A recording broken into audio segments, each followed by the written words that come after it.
¿Sabéis quién me acaba de llamar? Hacienda. ¿Cuánto me van a hablar esta vez? Si yo lo hago todo bien siempre, joder, pero si me quitáis decenas de miles de euros, ¿qué más queréis? ¡Dios! ¡Qué ganitas de irme a Andorra, ¡Dios! Hola, humano. Bienvenido a un vídeo debate de Marginal Media. La quinta entrega del debate sobre ricos y pobres. Este lo centramos en torno a los impuestos. Hace poco, uno de nuestros patrones me pedía la opinión sobre el hecho de que algunos youtubers españoles se están marchando a residir fuera del país para pagar menos impuestos. Le atiendo. No es algo de lo que esté muy enterado, pero leo que en los últimos años, al menos 5 de los 10 youtubers españoles con más audiencia se han ido a vivir al vecino país de Andorra. Este es un microestado incrustado entre España y Francia que durante mucho tiempo fue un territorio pobre y aislado, pero que ahora mismo tiene una renta per cápita de más de $42.000. Eso es más de 4 veces la renta per cápita de los mexicanos, por decir algo, más que la de cualquier otro país de habla hispana, aunque cabe recordar que el idioma oficial de Andorra no es el español, sino el catalán.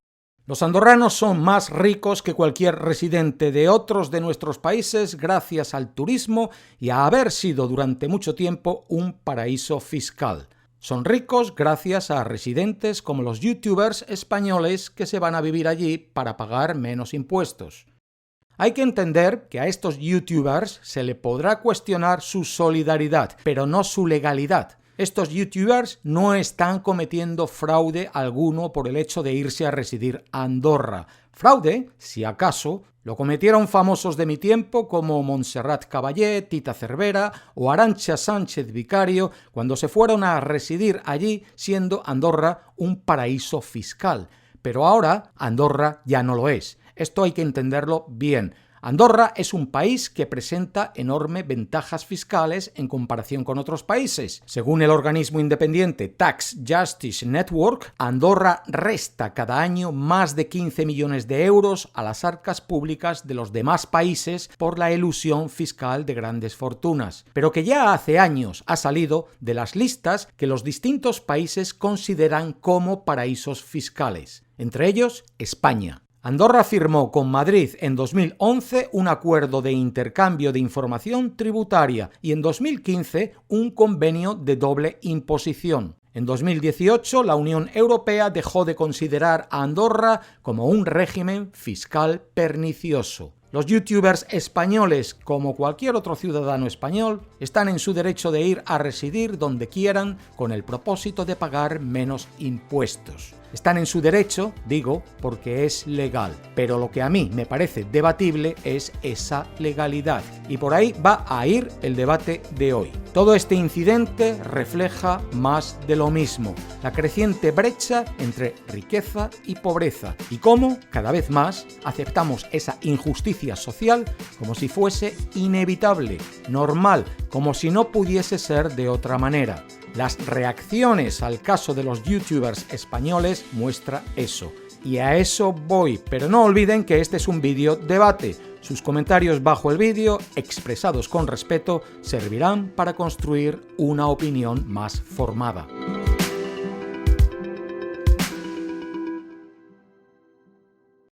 En el episodio previo de este debate, este mismo mes, les preguntábamos si no habría que poner un tope a la riqueza que un individuo pudiese acumular. El simple hecho de que algunos me llaméis comunista por preguntar algo así ya muestra lo desorientados que estamos. Nada es nuevo bajo el sol. En 1942, el presidente estadounidense Franklin Roosevelt propuso al Congreso que una vez que un ciudadano llegase a pagar $25.000 en impuestos, el equivalente a $1 millón hoy en día, ya no se le permitiese tener más ingresos. Así que propuso una tasa fiscal del 100% por encima de esos $25.000. Los congresistas no aceptaron un impuesto fiscal del 100%, pero sí de un 93%, y esa política siguió vigente en los Estados Unidos hasta los años 60. Se pensaba entonces que la concentración extrema de riqueza era corrosiva para la sociedad porque significaba una concentración extrema de poder y eso se percibía como un peligro para la democracia. Incluso James Madison, apodado el padre de la Constitución y héroe de los conservadores, pensaba de esa manera. Hasta los años 80, con la llegada de Reagan, el sistema fiscal estadounidense se usaba para regular las desigualdades.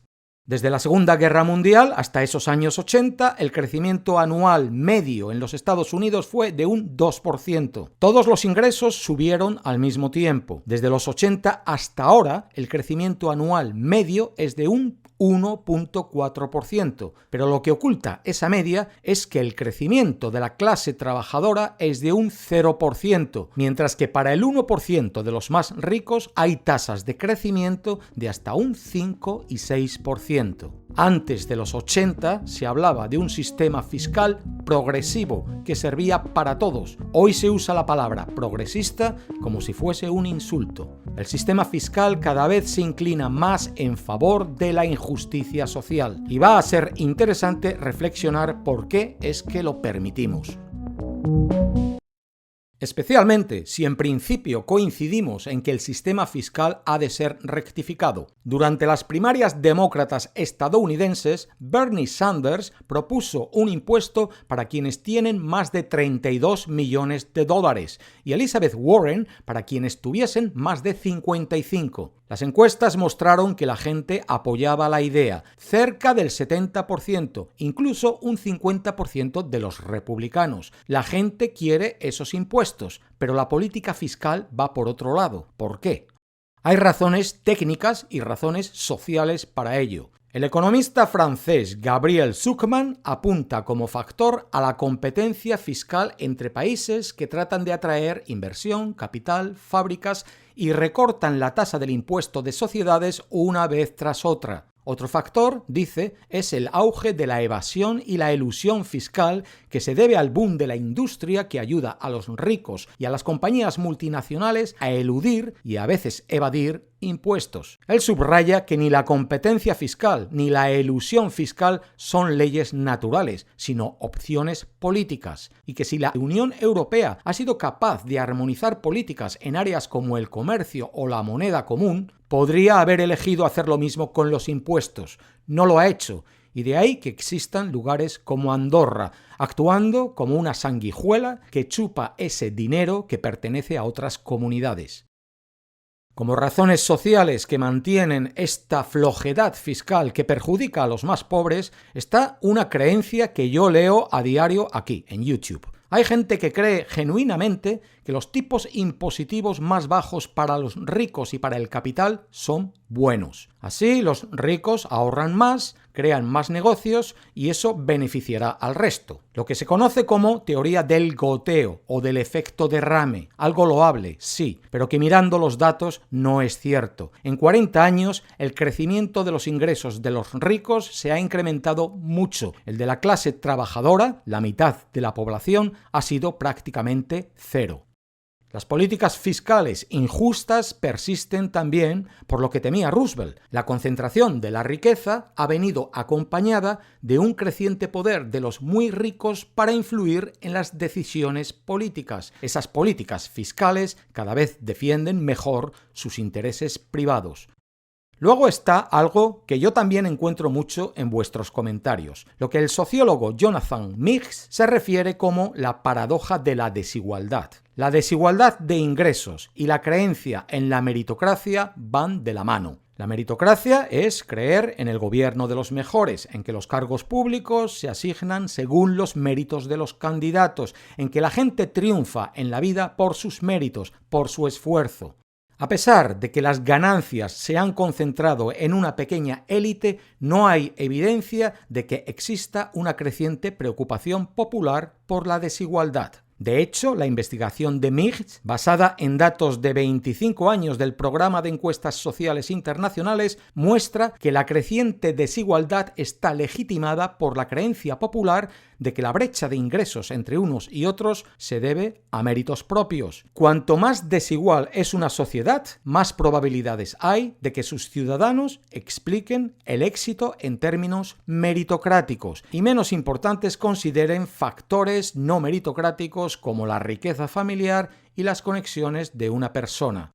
En todo Occidente crece la tendencia de que el éxito viene determinado por el esfuerzo personal de cada uno. El estudio de MIGS muestra que en España esta tendencia es aún mayor que en otros países. Se cree que los ricos lo son porque son quienes más se esfuerzan. Existen estereotipos falsos. Un estudio realizado en 27 países apunta que los ricos tienden a ser percibidos como competentes y fríos, mientras que los pobres son descritos como amables e incompetentes. A la gente de más bajo estrato social se les atribuye menos capacidad y peor criterio moral. Otros estereotipos, tales como el de que los pobres son felices y los ricos no, contribuyen a la percepción de que el sistema, en cierto modo, es justo. Cada extremo tiene algo de bueno y algo de malo. Así percibimos cierto equilibrio. Pero ese equilibrio no existe. Si lo parece, es porque ricos y pobres cada vez viven más desconectados, en círculos sociales cada vez más aislados, y desde estos círculos, donde los amigos y vecinos disfrutan de los mismos privilegios o desventajas, no se notan las fuerzas estructurales tras la riqueza y la pobreza. Y por eso estos estereotipos perduran. Hay estudios que identifican que cada vez es más complicado para la población siquiera imaginar el verdadero calibre de la desigualdad. Pensamos que el director cobra 30 veces el salario medio de su empresa, cuando en realidad ronda las 300. Paradójicamente, los países donde menos se da esta brecha entre ricos y pobres y menos injusticia social existe son los que más se fijan en las causas estructurales de la riqueza y pobreza y más interés manifiestan por corregir la brecha con políticas públicas, mientras que en aquellos países donde la brecha es mayor, menos interés se muestra por la desigualdad y más se justifica en base a esa meritocracia. Y por aquí puede justificarse en parte el apoyo relativamente amplio que leo existe a los youtubers españoles que cambian de residencia para simplemente evitar pagar impuestos en su propio país. Seguidores que justifican como algo natural la idea de querer quedarse con el mayor dinero posible. No es cierto, no es lo natural. Estudios recientes indican que el cerebro humano prefiere y disfruta con la redistribución de nuestra propia riqueza para corregir desigualdades. Es más, el pago de impuestos a los españoles les resulta hoy más razonable que nunca. Cuando el CIS, o Centro de Investigaciones Sociológicas, preguntaba a los españoles en 1990 su opinión sobre los impuestos, el 27.5% opinaba que era algo que el Estado les obligaba a pagar, mientras que un 51% dijo son necesarios para que el Estado pueda prestar servicios. En 2020, los que ven los impuestos como una obligación son solo el 18.7% y los que opinan que son necesarios han aumentado hasta el 63.6%, el máximo en décadas. Lo que ha ocurrido en los últimos meses, como publica Luis Miller, sociólogo del Consejo Superior de Investigaciones Científicas, es que por primera vez se ha polarizado el debate sobre los impuestos. El consenso existente en España se rompe ahora porque el 43% de los votantes de Vox los ve esencialmente como una obligación, frente al 6.6% de Unidas Podemos. Solo el partido de ultraderecha ha respaldado a los nuevos andorranos. Ellos no están por la labor de que exista consenso sobre el pago de impuestos. Ellos y, por supuesto, los youtubers involucrados, los desplazados financieros, que recordemos, no son pobres, son ricos. Un estudio reciente muestra que cuanto más tenemos, más nos cuesta pagar. Los ricos, en promedio, cumplen menos con los impuestos que los ciudadanos de clase media. Cuando los investigadores estudian la percepción sobre la redistribución, observan que a medida que la gente percibe que sube por la escalera social, los impuestos le generan más recelos. Otro estudio apunta que los ricos piensan que quienes creen en una mayor redistribución están más sesgados por su propio interés, que son los pobres quienes se mueven por conveniencia, mientras que la gente más pobre no les atribuye a ellos el mismo prejuicio. Y todavía, en un estudio más, publicado hace unos meses, se indicaba algo curioso. Cuando se le muestran pruebas de sus privilegios a personas con ventajas sociales, tienden a responder a la defensiva, alegan las dificultades personales que han vivido y enfatizan sus propios esfuerzos. Mecanismos de autodefensa para justificar la suerte o el privilegio. Este caso de los youtubers españoles nos muestra cómo la meritocracia nos está engañando. Mantiene una jerarquía basada en el estatus financiero y perpetúa la desigualdad haciéndola más aceptable. En su libro La tiranía del mérito, el profesor de Harvard Michael Sandel escribe: ganar mucho dinero no es ningún indicador del mérito o la virtud de una persona, pues refleja simplemente la feliz casualidad de que las capacidades que una persona ofrece en el mercado son justamente aquellas para las que hay demanda en él. Y añade: desde el momento en que una sociedad instaura una legislación fiscal justa, sus miembros tienen derecho a quedarse aquella parte de sus ingresos que la ley estipule. Pero lo que no está justificado es que reclamen que la normativa sobre impuestos deba redactarse como si tuviera que pagar o recompensar sus méritos y logros. Creo que esas palabras reflejan adecuadamente la situación de estos youtubers españoles. En mis tiempos, quienes escapaban a Andorra para proteger sus fortunas lo hacían poco menos que a escondidas. Ni siquiera se abría un debate ético o moral sobre ello porque lo iban a perder. Estos youtubers se marchan ahora a bombo y platillo, reclamando que su situación en España es injusta, que en España son incomprendidos y abusados por las autoridades. Ponen en juicio la eficiencia del Estado como pretexto para no querer pagar, porque claro, no reconstruir la realidad a sus antojos implicaría verse a ellos mismos como egoístas o inmorales, y eso no le gusta a nadie. Estos youtubers podrán darle tantas vueltas a la realidad como si ésta se tratase de un videojuego, hacer hincapié en sus logros y en su esfuerzo. La realidad es que son muy afortunados. Un último estudio que les menciono hoy, publicado este mismo mes, prueba que los cerdos pueden aprender a jugar videojuegos cuando son tentados con golosinas. Los 4 cerdos involucrados en el estudio siempre quisieron ser los primeros en usar la computadora cada día.